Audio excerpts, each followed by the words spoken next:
आजकल अमित शाह जी बंगाल के दौरे पर हैं। मैंने मोदी जी को एक सलाह दी है कि है डूबती नैया इस पतवार बना लो, तलवार में थोड़ी सी और धार बना लो। मोदी जी है मौका कि अमित शाह को भेजो और पाक में भी एनडीए सरकार बना लो। और पाक में भी अच्छा देखो, कविता जो होती है, आप लोगों को बता दूं, जो लोग कविता लिखते हैं सीखते हैं, उसमें बहुत ज्यादा शब्दों की हेर फेर नहीं करनी होती है। हमने एक ही मुक्तक में पाक में भी एनडीए सरकार बना लो, बस एक शब्द चेंज कर दो, आपका विस्तार हो जाएगा। मोदी जी है मौका कि अमित शाह को भेजो और चीन में भी एनडीए सरकार। हो गया विस्तार। छोटा सा अगर आपका कोई छोटा लक्ष्य हो, मोदी जी है मौका कि अमित शाह को भेजो, नेपाल में भी एनडीए सरकार। छोटा लक्ष्य, लेकिन आप इसमें श्रीलंका नहीं जोड़ सकते, मीटर में नहीं आ रहा। हाँ। 2 टुकड़े हैं ना उसके। हाँ। वो बेचारा आए कहां से मीटर में। लेकिन आप आनंद लीजिए अगली 4 लाइनों का। ये क्वारंटीन का टाइम जो हम लोगों का बीता साहब, शुरू में कोरोना हुआ, वो जहां जहां जाते थे हाथ पे सैनिटाइजर देते थे। मैं मंदिर गया, वहां पर भी सैनिटाइजर। कई मेरे साथियों ने तो चन्नामृत समझकर चाट लिया, भीतर से भी सैनिटाइज हो जाएंगे। मैंने एक 4 लाइनें कोरोना काल पर लिखी, हास्य व्यंग्य की लाइनें हैं, सुनिएगा, आनंद लीजिएगा। भारी संख्या में यहाँ पे महिलाओं की भी उपस्थिति है, यह बड़ी बात है। हाँ। नहीं, पुरुष ही जब इतने हैं तो वो इतनी बहुत है, भारी ही कहा जाएगा। आप लोगों को बताओ, एक हिंदुस्तान में आविष्कार हुआ कॉपी पेस्ट। आप लोगों ने कॉपी पेस्ट सुना होगा, कंप्यूटर मोबाइल पे खूब लोग कॉपी पेस्ट करते हैं। इसका आविष्कार हिंदुस्तान में हुआ और यहाँ की महिलाओं ने किया, मातृशक्ति ने किया। वो नीचे वाले होठों पर लिपस्टिक लगाती हैं, ऊपर 2 बार पप पप करती हैं, हो जाता है कॉपी पेस्ट। तो महिलाओं का तो अपना हिसाब किताब है। लेकिन एक आप क्वारंटीन की, आप ये कोरोना काल की 4 लाइनें सुनिएगा, आपको मजा आएगा। ये 4 लाइनें बिल्कुल नई है, अमित भाई मैंने कहीं नहीं सुनी। कि बातों में वो पहले से अधिक मीन हो गई, मौका लगा तो 2 से भले 3 हो गई। करते थे सैनिटाइज जिसे इश्क से अपने, जाने वो किसके संग क्वारंटीन हो गई, जाने वो किसके संग क्वारंटीन हो गई। भगवान मेरा साथ आप यूं भी निभाना, किस्मत के खेल में मुझे ऐसे भी जिताना। राहुल की तरह चाहे बीत जाए जवानी, लेकिन बुढ़ापे में अनूप जलोटा बनाना, लेकिन बुढ़ापे में अनूप जलोटा बनाना।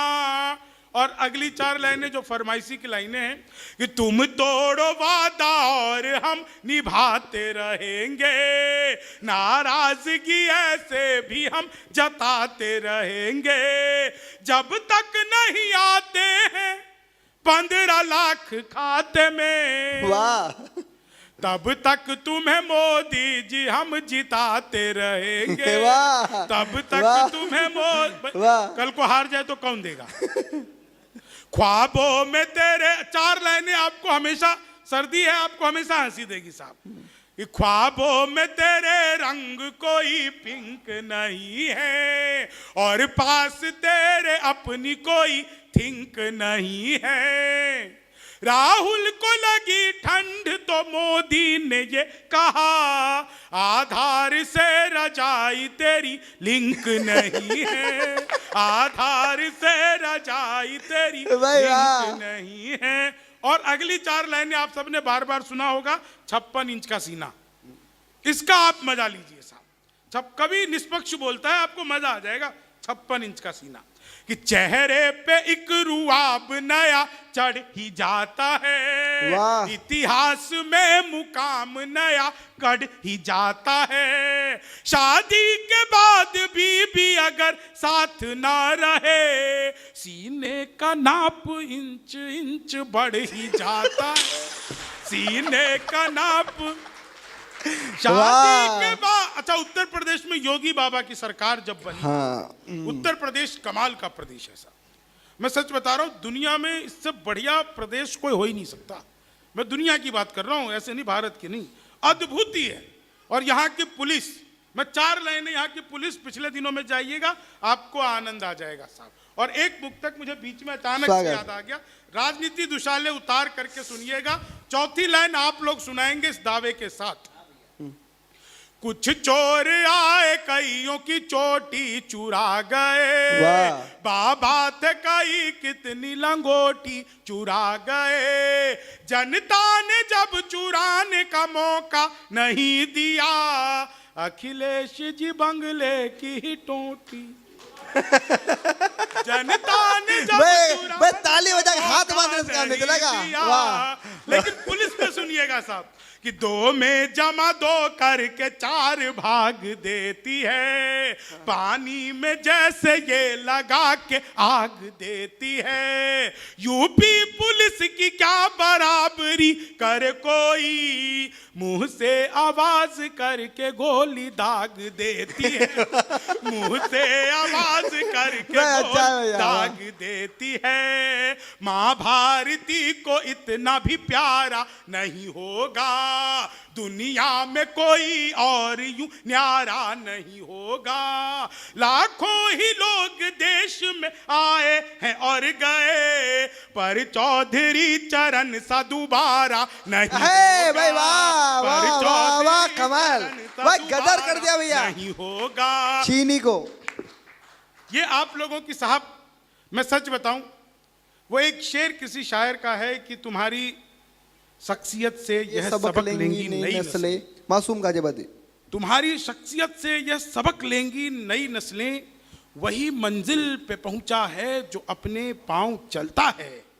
मिटा देता है कोई नाम तक भी खानदानों के, किसी के नाम से मशहूर होकर गांव चलता है। वाह वाह। चौधरी चरण सिंह वो शख्सियत रहे हिंदुस्तान में कि किसानों के एक ऐसे मसीहा कि आज आप यकीन मानिए, आप लोगों ने कवि सम्मेलन करवाया, यह बड़ी बात है। इससे ज़्यादा बड़ी बात यह है कि आज आप उनको याद किए हुए हैं। आज हिंदुस्तान में कम से कम 400-500 जगह पे इस तरह के छोटे बड़े, कोरोना की वजह से हम भीड़ भले इकट्ठा नहीं कर पा रहे हैं, पर चौधरी साहब की यादें हम सबके दिलों में हैं। आज जब सरकार और किसान के बीच में यह द्वंद्व चल रहा है कि सरकार ठीक है कि किसान ठीक है, मेरा पूरा यकीन है आज अगर चौधरी चरण सिंह जीवित होते तो उनकी एक आवाज पर सरकार के अंदर वो हिम्मत नहीं थी कि वो दोबारा कुछ कह सकती थी।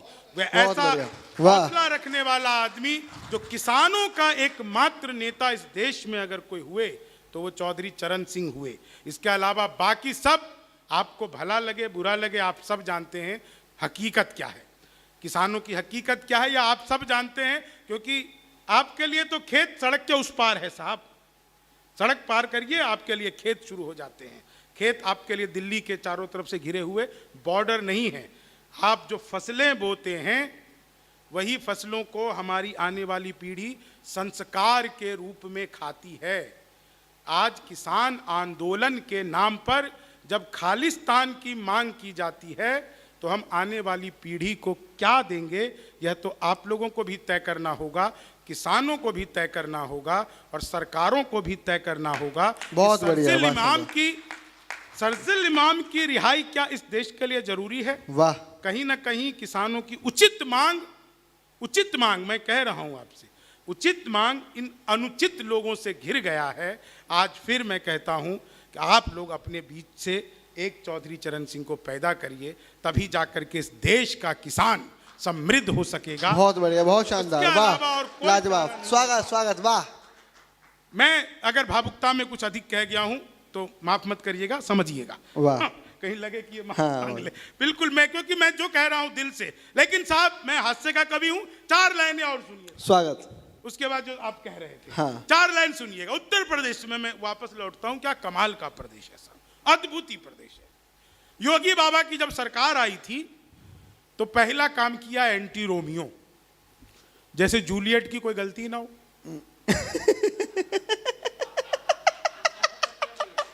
एक बार जोरदार ताली। आधार कार्ड मिलवा मिलवा के स्कूल के बाहर पीटे जा रहे थे। आप लोगों को पता होगा, उत्तर प्रदेश, योगी बाबा, एंटी रोमियो और 4 लाइनें, आपको मजा आ जाएगा चौथी लाइन पे साथ कि जुल्फों में उंगलियों को फिरौने नहीं देते, जुल्फों में उंगलियों को फिराने नहीं देते, कलियों के पास भंवरे को जाने नहीं देते, इतनी सी शिकायत है हमें योगी आपसे, खुद से न पटी हमको पटाने नहीं देते, खुद से न पटी हमको पटाने जय जी सिखाते। और देखिए, मैं तो साहब बिहार का रहने वाला हूं। दुनिया में सबसे ज्यादा ईमानदार नेता अगर कहीं हुए हैं तो हमारे बिहार के आदरणीय लालू प्रसाद यादव। जिस जेल का उद्घाटन किया खुद उसमें बंद हैं।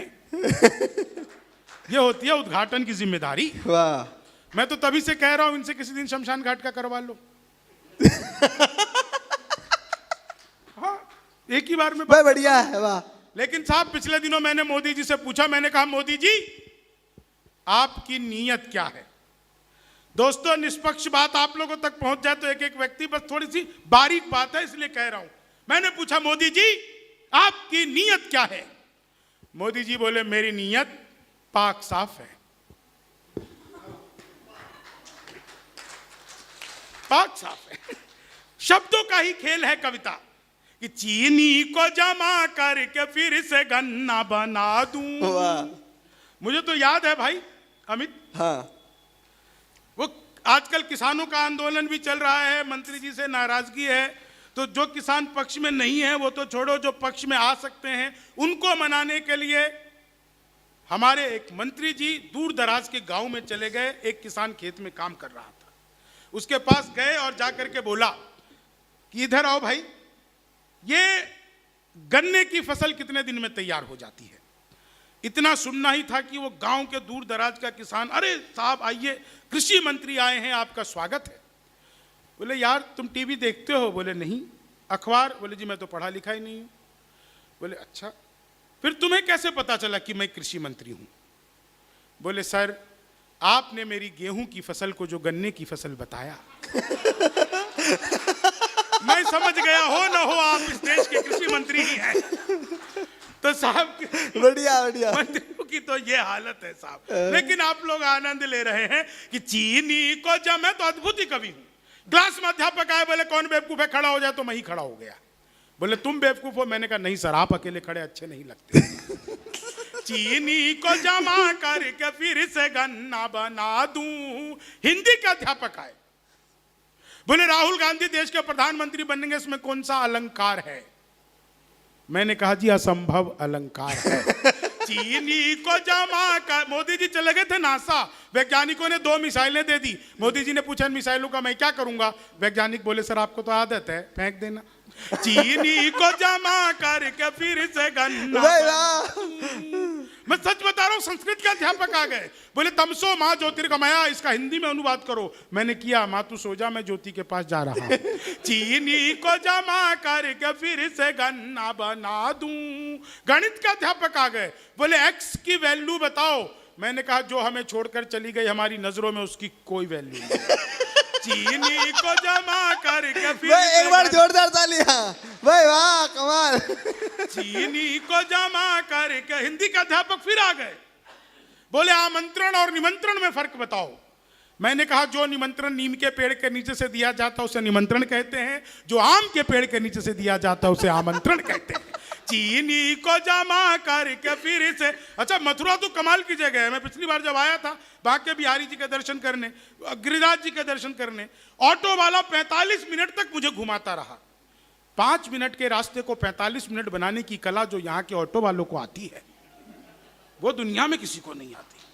वो 45 मिनट तक लगातार अल्ताफ राजा के गाने गाता रहा। मैंने 45 मिनट बाद उससे पूछा, मैंने कहा यार अल्ताफ राजा के बहुत बड़े फैन लगते हो। बोला नहीं, मैं ही अल्ताफ राजा हूं। मैंने कहा सही आदमी सही जगह है, यही कर। चीनी को जमा करके फिर से गन्ना बना दूं। मैं सच बता रहा हूं आपको, अंग्रेजी का अध्यापक आ गए, बोले खूबसूरत लड़की को अंग्रेजी में क्या कहेंगे? मैंने कहा जी आई लव यू। चीनी को जमा करके फिर से गणित का अध्यापक आ गया। फिर बोले मैंने तुम्हारे पिताजी को 2000 रुपए 6% ब्याज पर 10 दिन के लिए दिए, तो 10 दिन बाद कितना लौटाएंगे? मैंने कहा वो नहीं लौटाएंगे। बोले क्यों, तुम्हारे पिताजी गणित नहीं जानते? मैंने कहा जी आप मेरे पिताजी को नहीं जानते, आज तक जिसका लिया एक का नहीं। चीनी को जमा करके फिर से गन्ना बना दूं। मैं सच बता रहा हूं, गणित के अध्यापक फिर आ गए। बोले एक खेत को, किसानों का कभी सम्मेलन है भाई, खेत आना चाहिए, नहीं तो फिर अपनापन कैसे लगेगा। बोले एक खेत को 4 आदमी मिलके 2 घंटे में जोतते हैं, तो उसी खेत को 10 आदमी कितने घंटे में जोतेंगे? मैंने कहा सर जब खेत एक बार जुत गया, दोबारा मेहनत क्यों करवा रहे? एक बार जुत जाने तो ठीक से। तो साहब मामला ऐसे ही है। चीनी को जमा, मैं तो देखो बिहार का रहने वाला अद्भुत आदमी, ट्रेन में आ रहा था, बीच वाली बर्थ पे सो रहा था, ऊपर वाली पे 30-40 साल की, नीचे पे 80-90 की। अच्छा देखो चुटकुले में भी मैंने क्या साहब सीनियर सिटीजनशिप दिखाई है। सीनियर सिटीजन को नीचे सुलवाया है, ऐसा नहीं कि बुढ़िया को ऊपर सुला दो। हाँ तो वो मैं बीच के बर्थ पे सो रहा था, ऊपर पे 30-40 साल की, नीचे पे 80-90 की। तो 30-40 ने 80-90 से पूछा, बोली बहन तेरी उम्र क्या है? वो बोली होगी कि 38-40। अब उसने उससे पूछ लिया तेरी क्या है? बोली होगी कि 18-20। मैं तो बीच के बरस से धड़ाम से नीचे गिरा। बोली भाई साहब क्या कर रहे हो? मैंने कहा जी पैदा होने की कोशिश। मैं एक कविता विशेष आप लोगों को सुना देता हूं, आप लोग इसका आनंद लीजिए। बहुत अच्छा आप लोग सुन रहे हैं, इसलिए मुझे अचानक से ही ये कविता याद आ गई, और मुझे भी थोड़ी सी जैसे कमल हल्का सा अटके थे, वो कविता मुझे जो है दोबारा से एक बार रिकॉल करनी पड़ेगी। लेकिन एक मैं आपको एक छंद सुनाता हूं, ये छंद सुनिएगा साहब। जीवन में हमारे हर घड़ी कुछ ना कुछ ऐसा घटित होता रहता है जो हम जीना चाहते हैं, कई बार ऐसा भी होता है कि जो हम नहीं जीना चाहते हैं। लेकिन एक चीज जीवन में हमेशा याद रखो, कभी भी अकेले मत फंसो। अगर कहीं फंस जाओ तो आपके साथ में जो आदमी हो उसे भी फंसा दो। भैया आज के बाद आपके साथ नहीं जाऊंगा कहीं भी। इससे आपके बचने की संभावना डबल हो जाएगी। भाई वो भी प्रयास करेगा, बच जाओ। ट्रेन में एक आदमी बैठा आ रहा था, अगली सीट पे पहलवान चढ़ा। पहलवान ने आते ही कहा कि भाई ये सीट मेरी है, खाली करो। वो आदमी बोला भाई मैं पिछली जैसे बैठा हुआ आ रहा हूँ। बोला नहीं नहीं मेरी है। आदमी बोला देख मेरे पर तो टिकट भी है, कंफर्म करा रखा है भाई, ये 24 नंबर 25 नंबर मेरी सीट है। पहलवान बोला पहलवान मैं हूं कि तू? बोला जी पहलवान तो आप ही हो। बोले फिर ये सीट किसकी? बोला जी सीट मेरी। बंगाल का रहा होगा। बोला जी ये सीट मेरी। बोले नहीं देख खाली कर। दोनों में एकदम गहमा गहमी हो गई। पहलवान को गुस्सा आया, बोला कि हट नहीं तो पिटेगा। बोले अच्छा पीट दोगे? बोला हाँ पीट दूंगा। बोले पीट के दिखाओ। पहलवान ने एक थप्पड़ मारा। बोले अच्छा हमें पीट दिया, हमारे साथ हमारी पत्नी भी आई है, इसे पीट के दिखा तब जानू।